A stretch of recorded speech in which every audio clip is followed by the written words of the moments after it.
With sailors often in poor health, it's little wonder they frequently had problems with their guts. It meant that one particular part of the ship got some all too frequent use. Now this is the beakhead, a small space right at the front of the ship. And these open slats in the floor here give you a bit of a hint as to what this space was used for, because this was the ship's toilet.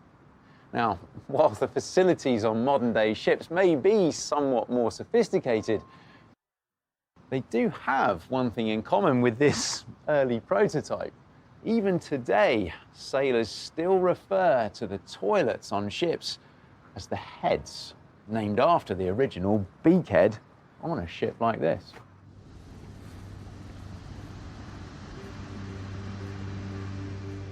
It wasn't only physical conditions that caused problems for Drake's crew. Living for months at sea in cramped conditions could also cause the psychological relationships between the men on board to unravel. One of Drake's closest friends on board was a nobleman who'd worked in the court of Queen Elizabeth, Thomas Doughty. He'd been crucial in winning her backing for the mission.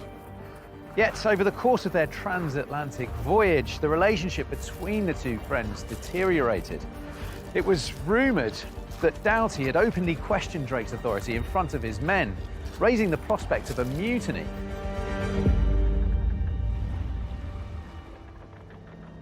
If the threat of open rebellion amongst his men wasn't bad enough, Drake was soon to learn that this potential mutiny had an unusually dark inspiration.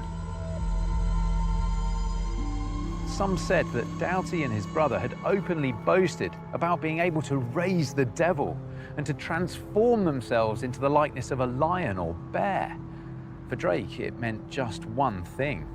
At the heart of his crew, he had a witch.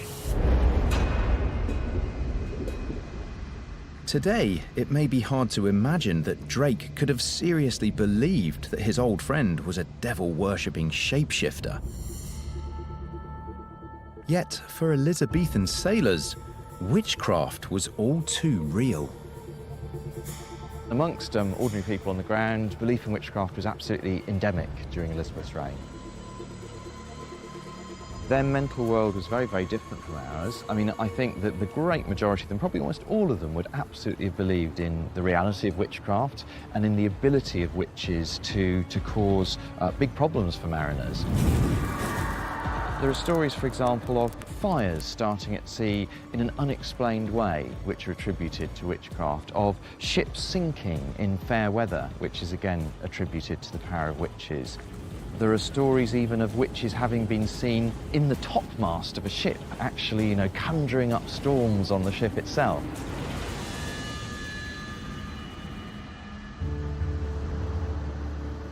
Given the strong link in the Elizabethan mind between witches and shipwrecks, what happened next may have sealed Doughty's fate.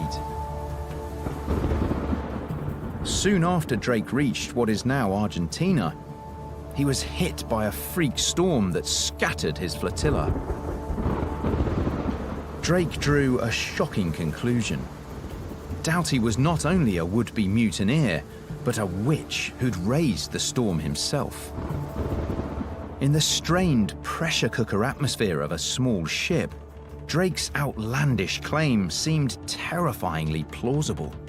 If you imagine, just how cramped the quarters were for the sailors on that trip, just how little space they would have had, and at the same time there's this lurking sense of menace. We're heading out into unknown waters.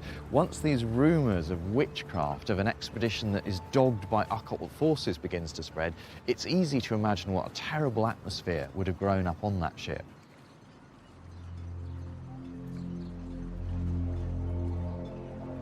While he decided what to do with him, Drake had Doughty tied to the Hind's mast here to roast in the harsh sunlight.